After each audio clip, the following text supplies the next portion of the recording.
నేను లీగల్గా అప్లై చేశాను. చేసినప్పుడు నాకు చాలా బెదిరింపులు వచ్చాయి, చాలా బెదిరింపులు వచ్చాయి.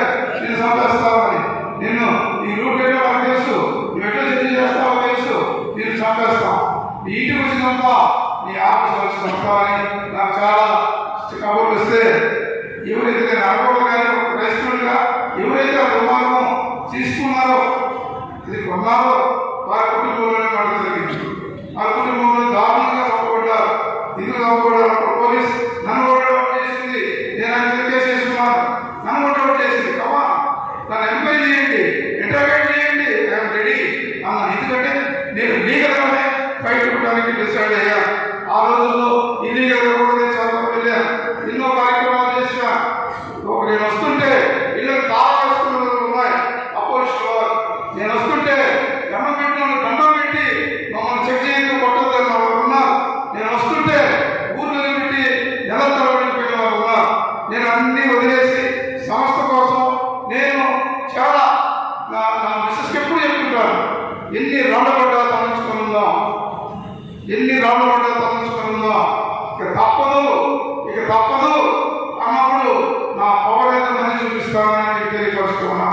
సంస్థని ఎవరు పని చేసినా, ఎవరు కుక్కలించినా, విస్తరణ చేసినా, దివాకరు కంటోలో ప్రాణాలంత వరకు ఎలాంటి పరిస్థితుల్లో సంస్థ వర్తిల్లుతుందని తెలియపరుచుకున్నా.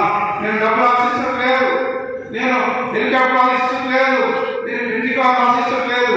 నన్ను చాలా మంది అడిగారు, ఎమ్మెల్యే గారికి గౌరవం నువ్వు కూడా అనుకున్నాను అని అంటే, ఎమ్మెల్యే గారు చాలా పెద్దవాళ్ళు, నేను చాలా చిన్నవాడిని. ఎందుకంటే వారికి అవసరం, నాకు అది అవసరం లేదు. నాకు ఒక ఇన్నోవా కాదు, ఒక వాట్సాప్ చేయాలి. ఎందుకంటే నేను 10 మందికి చాట్ చెప్పాల్సిన అవసరం ఉంది, 10 మందికి నేను దానం చేయాల్సిన అవసరం ఉంది. పుష్టివాదిని, రోగిష్టివాదిని నేను వారికి మెడికల్ కిట్ ఇవ్వాల్సిన అవసరం ఉంది అని నేను చాలాసార్లు నాన్న చెప్తూ ఉంటాను. నన్ను ఎక్స్పెక్ట్ చేయను కాబట్టి నేను ఆర్డినరీగా చాలా అనుకుంటారు, ఆయన చాలా పెద్దవాడు, ఆయన కలవడం కష్టం అని చెప్తుంటారు. నేను చాలా అడ్జస్ట్గా ఉన్నాను. కానీ నేను అడ్డ తిరిగితే నేను ఎంత కోరుకున్నా నా విరోధం మాత్రమే తెలుసు. నా వెల్నేషన్స్ తిరిగి మెడ్రాస్లో అంత మీటింగ్ పోయా, సంస్థ నాయకులందరం పోయినప్పుడు ఒక వ్యక్తి కత్తి తీసుకుని మా పెద్దలందరూ వచ్చాడు. వారి ఎంతో కూతురు మాట్లాడారు, ఎన్నెన్నో మాట్లాడారు. వచ్చేసారు, మీటింగ్ పెట్టుకోలేకపోయా. హోటల్లో వచ్చి హోటల్లో పెట్టుకున్నాం. ఆ స్థలం మంది, ఆ సంస్థ మంది, ఆ బిల్డింగ్ మంది, ఇతరులు ప్రవేశించడం. ఆ సమయంలో 2 రోజులు ఆలోచించి నా బ్యాగ్స్తో పోయి మొత్తం తీసుకుని కట్టేసి సంస్థ నాదే ముందు చేశారు. వారందరికీ మరణించారు. కానీ దేవుడు ఎంతో మంది మరణిస్తున్నాడు. వ్యాధి వచ్చింది, కరోనా వచ్చింది, కిడ్నీ ప్రాబ్లం వచ్చింది, కిడ్నీ ట్రాన్స్ప్లాంట్ పరిస్థితి వచ్చింది. కానీ దేవుడు నన్ను రక్షించాడు. ఎందుకు రక్షిస్తున్నాడో తెలియదు. ఆ సమయంలో నేను నమ్మతానో లేదు, 2 నెలలు నేను ఆపరేషన్ పోస్ట్పోన్ చేశాను. డబ్బులు లేక పోస్ట్పోన్ చేశాను. డబ్బు ఉండి కాదు, డబ్బులు లేక పోస్ట్పోన్ చేశాను. ఆ టైంలో ఒక నా తమ్ముడు కూతురు నాకు కిడ్నీ ఇచ్చింది. మేము ఇద్దరం ఈరోజు బాగా ఉన్నాం, సంతోషంగా ఉన్నాం. ఆ అమ్మాయి కూడా, ఆ పాప కూడా ఒక డాక్టర్ గారి నుంచి పెళ్లి చేశాం, సంతోషంగా ఉంది. ఆ సంతోషాన్ని చూసి నేను నా ఆనందానికి అంతం లేదు. ఎందుకంటే నాకు ఒక అభయం తీసి ఇచ్చిన బిడ్డ అలాంటి స్థితిలో ఉండటం చూడలేకపోయా. ఎప్పుడైతే మ్యారేజ్ చేసుకుందో నన్ను చాలా సంతోషపడ్డా. ఎందుకంటే మనం ఎవరినైనా సరే మన ఇంటికి వచ్చి అయ్యా దేహి అంటే మనం గమనించాలి. అయ్యా నేను రోగిష్ఠుడు అంటే వాడిని హత్తుకొని వాడిని చేయాల్సి అని మనం చేసి పెట్టాలి. అలాగే అర్ధరాత్రులు మనం నీకు ఈ మాట చెప్పాలి. అమరావతి రైతులు దాదాపు 800 మంది పాదయాత్ర చేస్తున్నారు. కావాలి పట్టణంలో వచ్చినప్పుడు స్నానం లేదు, వారికి రెస్ట్ పెట్టాలి, ఎవరు ఇవ్వలేదు, అందరూ బయటపడిపోతున్నారు. ఎమ్మెల్యే గారు బయటపడిపోతున్నారు, ఎమ్మెల్యే గారు బయటపడిపోతున్నారు. అది నేను చూశాను. ఈ లోపల సీఎం నాయుడు గారు వచ్చారన్నమాట.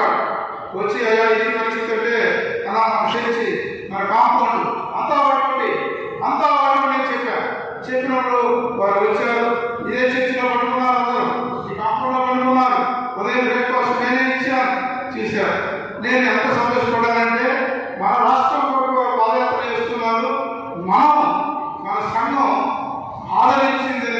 సంతోషపడ్డా. మన సంఘం అంత టిఫిన్ పెట్టగలిగామని సంతోషపడ్డా. ఈ రోజు ఆ ఒక్క మంచి పని అమరావతి క్యాపిటల్లో మన పేరు, మన సంఘం, మన ఊరు, మన ప్రజలు మారుతున్నారని మీకు తెలియపరుచుకున్నా. ఎందుకంటే ఎక్కడ పోయినా ఏ సంఘం, ఏ చర్చ్, ఏ క్రైస్తవుడు ఎవరు కూడా పాదయాత్రలో వారిని ఆదరించలేదు. ఆదరించింది ఒక్క గుండె దివాకరణ పెట్టుకోండి, ఇలాగే పెట్టుకోండి. ఎందుకంటే నేను చాలా గమనించా, రాజకీయంలో నాయకులు చూసి వచ్చినప్పటి నుండి నేను ఎంపీతో తిరిగాను, ఫ్యాక్షనిస్టులతో తిరిగాను, పెద్ద పెద్ద నాయకులతో తిరిగాను, సంస్థలో బిషప్లతో తిరిగాను, వారి సూట్ కేసులు మోసాను, వారి బూట్ చూశాను, అలాంటి కాపు రైడ్ చేశాను, వారికి భోజనం పెట్టాను, వారి బట్టలు నేను ఉతికి ఐదు చేసి నాకు కింద నుంచి వచ్చాను కాబట్టి నాకు ప్రేమ తెలుసు, పేదరికం తెలుసు తెలియపరుస్తున్నా. కాబట్టి మీరందరూ కూడా ఈ శుభ సమయంలో ఒక నిర్ణయం తీసుకోండి. ఎందుకంటే మన మనుషులు మనం ఎలా ఉండాలి, ఎలా జీవించాలి, ఎలా బతకాలి. ఇప్పుడు శివాలయం కూర్చోన్నాడు, ఎప్పుడో నెలకొకసారి ఉన్నటువంటి ఫలం, కానీ గ్రీక్ చేయడానికి బెస్ట్ ఎట్లా మీరందరూ కూడా ఇందుకు నా మీద ప్రేమ చూపించే వస్తున్నారో నాకు తెలియదు. కానీ మీ అందరూ కూడా పేరు పేరున వందనాలు తెలియపరుస్తున్నా. మనందరం కూడా 10 మందిని ప్రేమించడం నేర్చుకోండి. క్రిస్టియానిటీలో గివింగ్ ఉంటారు కానీ టేకింగ్ ఉండకూడదు. టేకింగ్ ఉంటే శాపం, గివింగ్ ఉంటే బ్లెస్సింగ్ అని తెలియపరుస్తూ ఉన్నా. నేను నా మిస్సెస్ మేము నమ్ముతామో లేదో, మేము ఈ యొక్క కార్యక్రమానికి, ఎన్నో కార్యక్రమాలకి మేము మా అమ్మ బ్యాటరీ పెట్టేసి తప్పేసి మేము పేద పెట్టిన రోజులు ఎన్నో ఉన్నాయి. కానీ ఆ డబ్బులు దేవుడు 3 months లో ఫుల్ఫిల్ చేస్తాడు, వచ్చేస్తాడు. నేను చాలా చెప్తాను, నాకు చేతులు ఉంటున్నాయి, డబ్బు వస్తుంది, ఉండండి అని చెప్తాను. డబ్బు వస్తుంది, ఉండండి. ఎందుకు? వాళ్ళ కష్టాలు నా దగ్గర వచ్చిన 2 రోజులు వెయిట్ చేయండి, నా డబ్బు వస్తుంది, నేను పని చేస్తూ ఉంటాను. ఈ సమయంలో నా సభ్యులు, మా సుప్రియ లాంటి బిడ్డలు, వాణి లాంటి బిడ్డలు వీళ్ళందరూ చూస్తూ ఉంటారు. నేను చేసే దానాన్ని ఎన్నో చేస్తుంటాను. నేను ఒక టైంలో నా మెడిసిన్కి డబ్బులు తీసి పెట్టుకున్నా. నా డ్రైవర్ అంటే మెడిసిన్ డబ్బులు తీసి పెట్టుకున్నావు, ఆ డబ్బులన్నీ కష్టపడి వస్తున్నావు అన్నాడు. అంటే రేపు ఉదయం నాకు మెడిసిన్స్ ఉన్నాయా?